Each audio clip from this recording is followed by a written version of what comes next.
I think Harry Potter was my gateway drug, if you will, and then I Yeah. think Lord of the Rings came at the perfect time for me. Just like the maturity of it, like I think it all just kind of merged together. It was like I got my baby steps in with Harry Potter. I graduated. I have actually a hilarious story about Harry Potter. Uh, I started reading it I think in fifth grade, and every book I was the same age as Harry in every single book that came out. So like we like the final book when he's graduating from Hogwarts, if you will, was when I was graduating from high school. And on the final book release, it was at the time I was dating this girl. The midnight release of the Harry Potter book came out, and it was her what do you call it? It was her graduation party.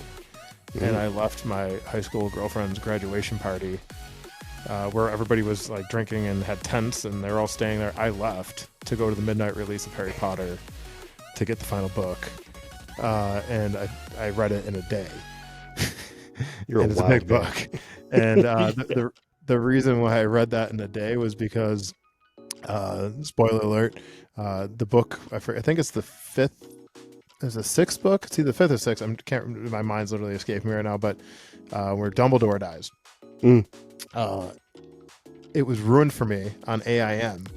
So I was reading the book, and I think it's Order of the Phoenix where Dumbledore dies. But I was reading the book, and I was on AOL Instant Messenger for the kids that have no idea what I'm talking about. Yeah. And my buddy messaged me. He's like, "Guess what?" I'm like, "What?" He's like, "Dumbledore dies." I'm like, "Shut the fuck up." So he ruined it for me, and it took me forever to finish it. So I finished 2 years later. I finished the book in a day, the final book, and then I messaged him. I'm like, "Guess what?" He's like, "What?" I'm like, "Harry was the final Horcrux, bitch."